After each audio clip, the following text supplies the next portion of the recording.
hey, am I becoming a bureaucrat in a large, let's say a corporate company? And is it time for me to basically dial that back a little bit and maybe get into some career transition? Forgive the interruption. It's a great point. People got to ask themselves, have they gone to a place where they're just reporting the news? Are they making the news? And once they ask themselves their question, they know whether they got to move on and reinvent themselves or whether they're good.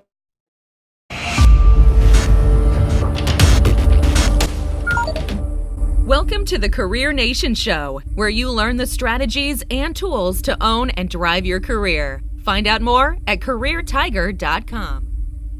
Today, we have a very special guest. He is the father of technical services in our industry. Please welcome the one and only Joe Pinto. Joe, welcome to the show. It's great to be here, Abhijit. Thank you. It's an honor. I'm looking forward to the next 30 minutes to share some of the experience, some of the insights, and some of the many learnings I've had out there over the years. Wonderful. Joe, thank you so much for making time for us. Why don't we just get right into it? Tell us about your career journey. You know, we want to go back to the day of the young, well, you're still young, Joe, but younger Joe Pinto, and tell us from the early days to now you're the SVP of customer experience at Pure Storage.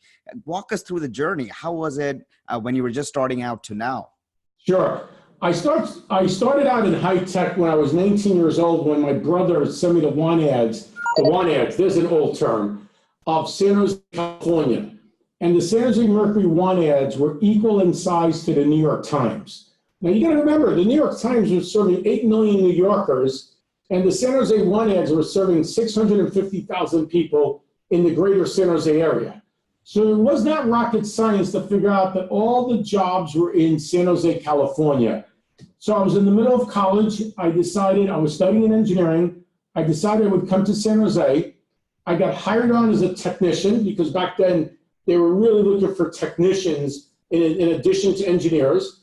And I started going to school at night.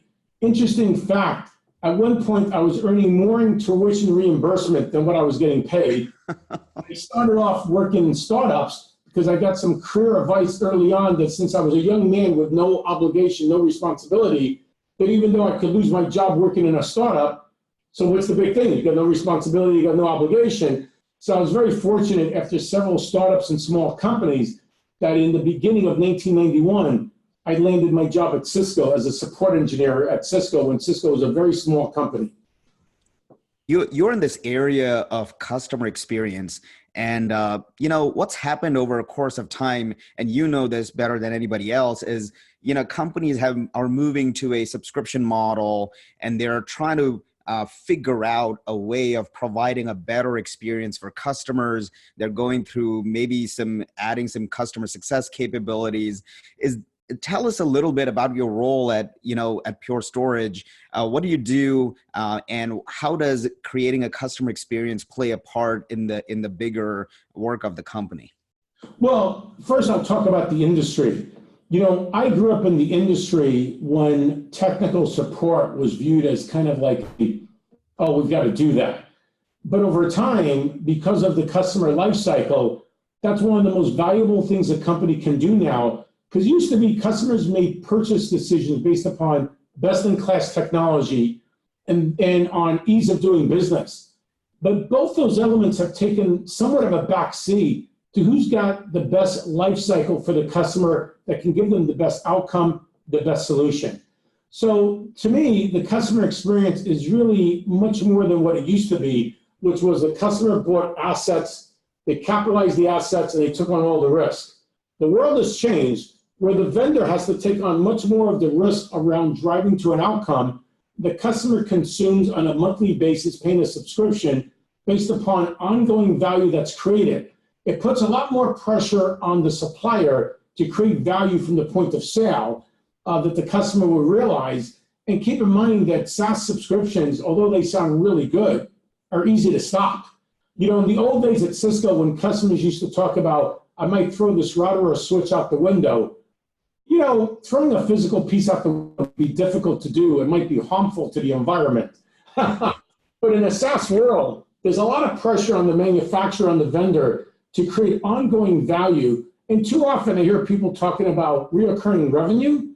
Let's talk about what the customer wants to hear. And what they want to hear about is reoccurring value. And so that's one of the things that we're trying to do here at Pure, is to create a customer experience that is second to none, which I must admit, I was very fortunate that when I got here, the Net Promoter System scores, known as NPS scores, are literally second to none from an industry perspective, that are incredibly high. I'll stop there because you can tell I get all excited about this. That's awesome. You threw out a lot of nuggets there, Joe. One of the pieces that I particularly liked was creation of recurring value for customers. And a lot of times we get into this trap of talking about recurring revenue, especially in a subscription business model, and we pay, I would say, a little bit less attention to the recurring value that has to be created for the customer. And is this part of this whole sort of this customer success work that's going on in the industry? Because I see a lot of that coming into place where, in addition to traditional services that are provided to the customer, there's also adoption and making sure the customer gets the outcomes. And is that part of the recurring value that you're referring to here, Joe? Yeah, I think part of it is that, and I think part of it, and we started doing this probably about 8 years ago at Cisco, we started changing the nature of the capabilities in our offer. For many years, technical service was really made up of capabilities around support for embedded software, hardware spares, access to knowledge on the website, and access to the best-in-class engineers for break-fix support. Over time, that model has changed around education, onboarding, driving adoption, the use of some analytics, because customer wants to know if they're using A and B, should they be using option C? So the nature of the support and service has changed to be much more of a proactive motion than what I would call a reactive motion of years past. Yeah, that totally makes sense, Joe. So clearly customers and serving customers is a passion area of yours. And over the last so many years, I'm sure you have a lot of customer stories. I'm sure there was not a single story that was crazy, right? Well, I do have. Share with us some really good customer stories. Yeah, well, I will. There's a lot in my head, but I will describe one because it's a wonderful story about people. We had two engineers, and remember, folks, this is before there were cell phones, right? Today, something happens, you can't find someone, you ring them up. Back then, in the Stone Age, there was no cell phones. We had two engineers working at a bank in a country in Asia, and we get up one morning to find out that there's a coup going on in the country, an uprising. So the airport is still open. The engineers are not at the hotel. We call the bank, and they're at the bank. And the bank says, wow, this is pretty amazing. They fixed the problems, but they're kind of stuck here because they can't go back to the hotel and they can't get to the airport. Well, I had a wonderful critical account guy by the name of Mike, who did amazing things for me. And I said, Mike, we have two engineers stuck at the bank. They got to get to the airport. And Mike asked me, do you care how I do it or what it costs? I said, no. Get them to the airport, get them home. That's all that matters. Now, you got to remember, this story is probably 20 years old. And he gets them to the airport. They get home safely. And a couple of days later, he goes, I hope you don't mind, I'm submitting my expense report for $20,000. Okay, what is $20,000? He goes, that was the cost of getting the engineers from the bank to the airport. I said, okay, tell me a little more so I could defend this expense report. He goes, I called an ambulance from a hospital and ordered up an ambulance to take them from the bank to the airport. The bill was $20,000. I said, okay. So there's a great story about just doing the right thing for our people. Granted, $20,000 was a very expensive taxi ride. I guess I should use the word Uber ride, right? But you got to do what you got to do to get the people out of harm's way. And mobs do clear for an ambulance. And we got them to the airport. They got to the country safely. It all ended well, but that's one of my better stories. And what I love about that story, it revolves around the commitment of people that I've worked with, but also around the commitment of management staff to make sure people were safe. So a great story, and that $20,000 later, they were home safe. That is indeed a great story, Joe. Um, you know, I've personally seen you build and run global organizations, and one of the tenets of your leadership has been about culture. And it's about creating culture, creating an ethos that's customer first, and at the same time caring for the employees that are at the front lines of doing the work for customers. Um, tell how did you go about building this type of a culture where people are really, waking up in the morning, they're really charged up, they want to do the right thing for the customer and for the company? How did you build that kind of a culture within global teams over the years? Well, first of all, I was very fortunate. I learned from people that I worked with, especially in my early days at Cisco, John Mortgage and John Chambers. And it was always about employees first, because the employees are the ones who are really taking care of the customers. Also, it was about managers that were going to spread the culture. Remember, culture is a set of unwritten rules that govern the norms of how we treat each other. And so it's easy to have good culture when things are good. But what do you do when things are not good, when people are under pressure, when customers have issues, when employees have legitimate issues about their family? Then are you going to represent the culture by doing what's right? Because remember, to do what's right is easy when things are good. It's not so easy, not so convenient when things are tough. And the best example about culture was not to talk about good culture, but was to talk about all the different living examples of what people did for each other. It's one of the reasons I'm here at Pure. One thing I really was impressed with about Pure is that the Pure culture really is the culture that I really admired and respected, around being centered around people, the customers, just doing the right thing in general. So hopefully that gives you a bit of insight about the way I roll, about the culture, which again, easy to talk about, but again, one of those unwritten sets of rules that really govern how we operate with each other. Indeed. And those are really good nuggets, Joe. And one of the ways of improving, scaling that culture could be hiring. And well, I've known you to hire from competitors and hire from the industry. So tell us more about hiring, because I'm sure there's a lot of managers and leaders who are watching the show or listening to this show, and they would love to know, how can they make better hiring decisions? Because that's one of the things that really, keeps a company going, especially in areas of growth. We can scale up our organizations better, provide a better customer experience, and that hiring becomes such a critical function. No, it's a great question. Look, when I go to hire people, a couple of thoughts. First, I was notorious about putting myself up front in the process. Because if people feel like they're talking to the decision maker, they're more likely to be very engaged early on, and the appointments can happen much quicker. I suppose you create this big pyramid that by the time people get to you, they would have talked to 27 and a half people. Now, don't get me wrong. It's still important that the interview would probably have some number between 6 and 8 people to make sure they're a good fit in terms of culturally, team-wise, and other. But first, it's about putting yourself out there. Second, I really worked hard to get to know people as people. Once you get to know people about how they think, how they operate, you're much better, more in tune about how will they fit in. It's probably the number one reason why people make it in a job or why they don't make it in a job. And the last thing is, I would also ask people about themselves, about what they're looking for, how do they find an environment they want to be in, what are some things that make them crazy. Have the person talk about what they're looking for, but also equally what they're not looking for. Yeah, for sure. And I think you touched upon this a little bit, which is also to bring their own personality to work, because at the end of the day, we are all human beings working together, and making sure that people are able to bring their whole self and be natural is also important. I think you wanted to make one more point there, Joe. Go ahead. No, I think it's a great call. Look, we gotta all be at ease with each other. Look, life is difficult enough. So I look for people, and I look for an environment where we take the work seriously, we have passion, but we don't go crazy. We control our emotions to be respectful, but yet are still passionate about success.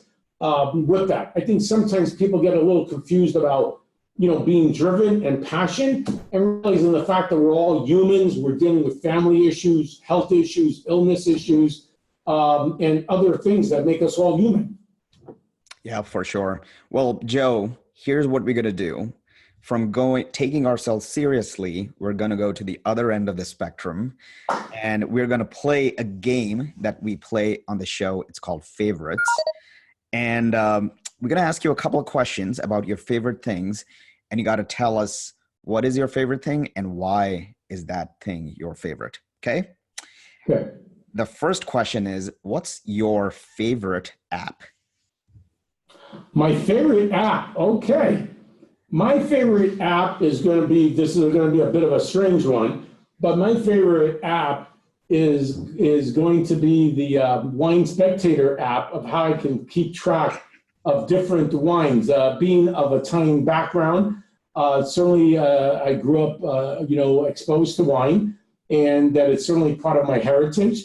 So I'm sure that's not the typical answer you get. It's probably some technology app, but the Wine Spectator app, it's pretty good, pretty easy to read, and lets me know the tasting characteristics of a wine. And sometimes I cheat and I look in advance before I drink a wine, and sometimes I drink the wine first and see if I can match up what I've tasted to the app. But that's my answer.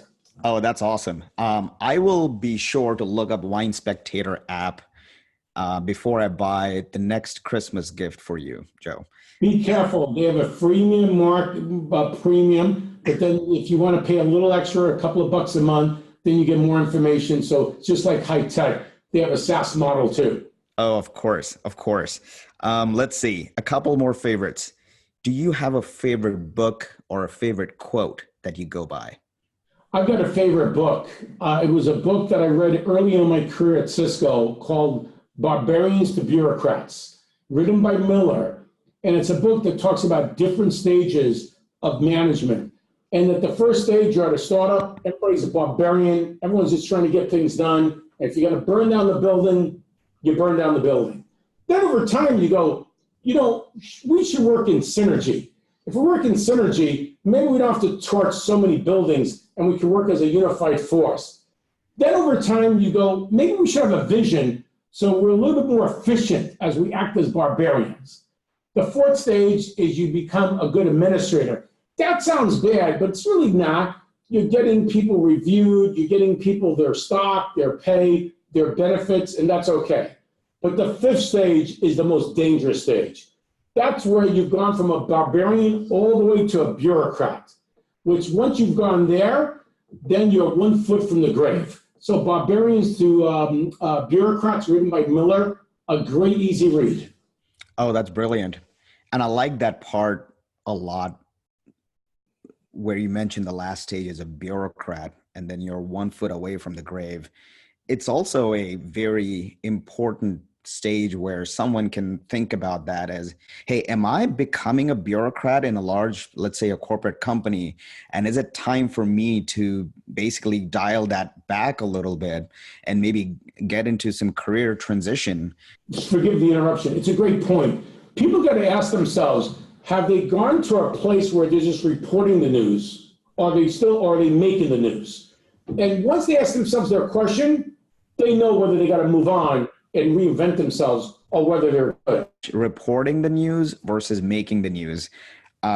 Definitely, I want to be in the camp of making the news. It's a lot of fun. Indeed. Well, one more favorites question, and it's going to be interesting. I know you love Italian food, so this is going to be an interesting question. Your favorite restaurant? My favorite restaurant for Southern Italian food, because that's where my family is from, is Pizzella's in Sunnyvale on El Camino. They've been open since 1957, the test of time. They're shut Sundays and Mondays, so be careful. It's an old school family restaurant. And if you do go there, I highly suggest either the eggplant parmesan for people that are vegetarians, or the chicken parmesan, which are two of the best dishes that they offer, very reasonable prices because they've been around for a long time. Well, thank you for the shout out. I'm sure Pizzella's in Sunnyvale is going to be taken over by mobs of people going in pretty soon. They will not be disappointed. I'm sure. And I'll try some of the chicken parmesan there myself next time. Um, And one more quick tip. yeah, Make yeah. cannoli because they make the filling and they even make the cannoli shells, which is a crazy amount of work to make a cannoli shell for the people out there that know how to cook. Oh, nice. That's a really good tip.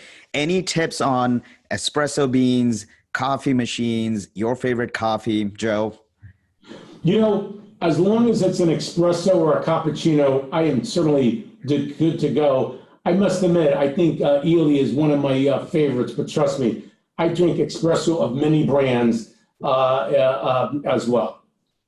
That's awesome. Why don't we move into a little bit of sort of career discussion, Joe? And given your phenomenal experience, would love to know what have been some of the strategies that you've used in your career journey? Things that have helped you. Are there some approaches, the way you've thought about things that have really helped you? Share with us some of those things. Sure. A couple of thoughts in no particular order. First of all, you don't realize the hiring decisions you make really define who you are. That you are judged by the quality of your team. Whether people say that or not, it's just plain reality.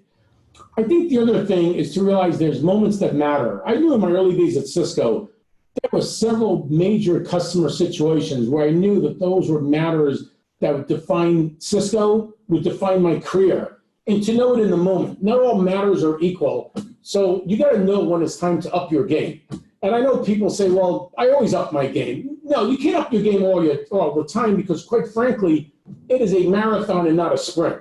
But again, it's about the quality of your team, knowing when you got to up your game about moments that matter. And the other thing I'll say is that, people are never neutral. I've been fortunate enough to give 3 graduation speeches at 3 schools. And even though each speech was different, there was one common element to all 3. The people you surround yourself with are never neutral. People either pick you up and believe you can do more, or they knock you down. And so you got to keep in mind that picking people is a neutral decision. Either it was a good one or a bad one. There's no in between there. And lastly, I look for people that have agility when it comes to learning. They're naturally acquisitive. They want to learn. They may not have the answer, but that's okay. They're going to go seek out the information to get the answer. That's when I look at, some of the things that you just mentioned, which is, how it's a marathon and sometimes it's a sprint, and sometimes you got to do the sprint and the recovery after the sprint. And you got to have those times in between where you are recovering, because even though we are all professionals, but we are also sort of athletes, we're business athletes, and we need that recovery time built in so that we can sort of go to our next adventure in a way that really, we are all energized and excited about our next adventure. So that becomes part of that exercise as well. It's a good point because we've really got to make sure we're taking care of ourselves, our families, because otherwise we can't operate at peak performance from a concentration perspective and from an endurance perspective. So being able to reinvent ourselves takes time.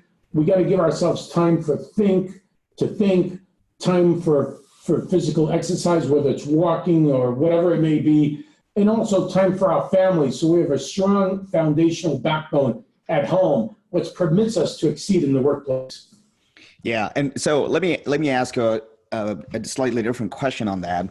I mean, Joe, you are just a bundle of energy. I mean, whenever you are around, there's so much energy. Like if you are in the hallway, people would know Joe Pinto is in the hallway because there's so much energy around you. And it's not just that, but I think there's energy in the work. You're keeping your network alive. Your network is always there for you and it's active. It's not a passive network that you have. So tell us, how do you go about doing that? Like, where do you find that energy, that enthusiasm for work and for family, as well as for your network? How do you do that?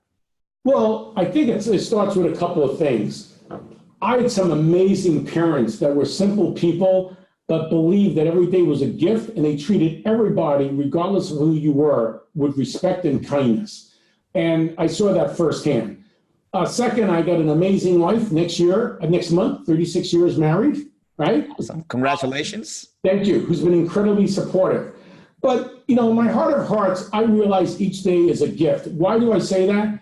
Look, high tech, we're fortunate to work in an industry that has the type of compensation and benefits that it has. A lot of people consider themselves to be smart. I would argue we're luckier than we are smart, because you can be smart, but if you're born in a village with no hot water or electricity, that's going to be tough to get out of there. And the reason I say each day is a gift is because, like I said, my amazing parents, the support of my wife, but also if I just think, personally, what my parents had to endure, what many of our grandparents or parents had to put up with. Just as an example, my father was a prisoner of war in World War II. So anytime I think I'm going to have a bad day, I just think about his life and the fact that he had to survive 20 months in a POW camp. And I'm thinking, this is not a bad day. That's a bad day. And we sometimes live in our own little bubble, and we forget that sometimes for many others, the job they're doing is much more dangerous, would be definitely a bad day. I mean, sometimes we have difficult problems we need to solve, but sometimes we confuse that with a bad day. That's nothing but an opportunity to learn and to beat a challenge. That is deep, Joe. And that is inspiring, uplifting. Thank you.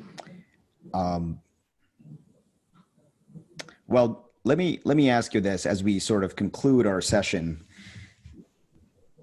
What messages would you like to give to people who are in various stages of their career? They may be early in career, in the middle of the career, or towards late career, and they're really trying to figure out, what do I do next? How do I get better? How do I, deliver better business outcomes, whether that's customer experience or build a better product or do more sales? Any messages for Career Nation? Yeah, I think for Career Nation, it's about the following elements. You have to keep learning. In the old days, we used to learn mostly through education. Now it's about experience and exposure in addition to education. You've got to keep learning, because in the old days, you can use the same skill for 40 years. Now you better learn a new skill every year over 40 years. Second, make sure you have got a job where you are dealing directly with customers or partners who actually are in the middle of using the technology. There's no substitute for partner and customer experience and knowledge. There's absolutely no substitute for that, with that. It doesn't mean you got to do it for your whole career, but make sure as part of your career, you get a piece of that, right? I think also make sure you're surrounding yourself with people that are doers, people that are going to uplift you, people that you can confidently talk to, who will give you ideas about how to grow, how to develop. And be reflective. If you're stuck. And sometimes it's okay to be stuck, because maybe you got to focus more on your family. Maybe you got a loved one who's ill. Maybe you got to take a pause in your career to take care of yourself. That's okay. Just be aware of yourself in the moment about where you're at, where you need to go. And it's okay to take a pause to work on something personally, but always in the longer term, make sure you're moving forward, make sure you're learning new skills. And most importantly, realize that the world of careers is very small. Be mindful, be respectful to each other. Assume good intent. Most people really want to do a good job. As we get older and the world gets bigger, it's easy to talk about those people or that person wasn't good. But, most people want to do the right thing. So don't underestimate the impact of reaching out directly. Email and texting is a one-way communication. Don't underestimate the power of the phone, talking in person. That's when you can have a true two-way conversation. I find it too often now, people just rely on a one-way communication. Maybe I'm an old-fashioned guy, but I think people got to think about more of the two-way communication where you're getting that direct feedback. There were so many nuggets there, and I'm going to unpack those and put them in the show notes when we publish this. Thank you. Thank you so much. The legendary one and only Joe Pinto. Thank you, Joe. Thank you. Very kind. Take care, everybody. Hope you got a few things out of this.